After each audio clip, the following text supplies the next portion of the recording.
तुम्हाला हा प्रश्न असेल की जॉर्जियाच का? व्हाय नॉट अदर? बाकीच्या कंट्रीजमध्ये का नाहीत? सेकंडली तिकडल्या युनिव्हर्सिटीज बघितलं. आपल्या इंडियामध्ये बघितलं ती गव्हर्नमेंट कॉलेजसाठी इतकी कॉम्पिटिशन आहे. पण तुम्ही जर जॉर्जियामध्ये पाहिलत, जॉर्जियामध्ये तुम्ही तिथल्या गव्हर्नमेंट कॉलेजमध्ये, युनिव्हर्सिटीजमध्ये ॲडमिशन घेऊ शकतात. फॉर एक्झाम्पल तुम्ही शोधा रुस्तवली युनिव्हर्सिटी असेल, तिथे तुम्ही $5,000 मध्ये तुमचं तिथे ॲडमिशन आहे.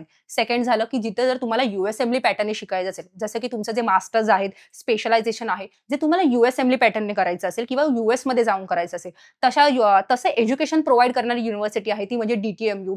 तसं बघायला गेलं तर अजून गव्हर्नमेंट युनिव्हर्सिटी आहे टीएसएमयू असेल आणि युकेएमली म्हणजे जर तुम्हाला युकेमध्ये जाऊन मास्टर्स करायचं असेल, तर त्यासाठी त्या एज्युकेशन पद्धतीने प्रोव्हाईड करणारी युनिव्हर्सिटीज आहे ती म्हणजे न्यू विजन युनिव्हर्सिटीज आहेत. सो या सगळ्या युनिव्हर्सिटीजमध्ये नक्कीच तुमचं ॲडमिशन होऊ शकतं ॲज कम्पेरेटिव्ह इंडिया. सो इंडियामध्ये तुम्हाला गव्हर्नमेंटसाठी इतकी कॉम्पिटिशन आहे. बरं तर तुम्ही जॉर्जियामध्ये बघितलं तर जॉर्जियामध्ये तुम्हाला हे सहज ॲडमिशन नक्कीच उपलब्ध होऊ शकतं. सो जॉर्जियामध्ये जर तुम्ही कन्सिडर करत असाल तर नक्कीच हे फॅक्टरही कन्सिडर करू शकता. थर्ड ऑप्शन असं आहे की अफोर्डेबल. जर तुम्ही बघायला गेलं तर या कॉलेजमध्ये प्रत्येक वेळी $7,000 फीज आहेत.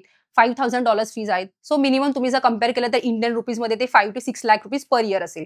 सो डेफिनेटली तुम्ही तेही बघू शकत. राहिला प्रश्न होता तुमचा फूड आणि हॉस्टेलचा. फूड हॉस्टेल बघितलं गेलं तिथे बरेचसे इंडियन कम्युनिटीज आहेत, ज्यामध्ये तुम्हाला तुमच्या इंडियन पद्धतीने फूड्स अवेलेबल मिळू शकतं.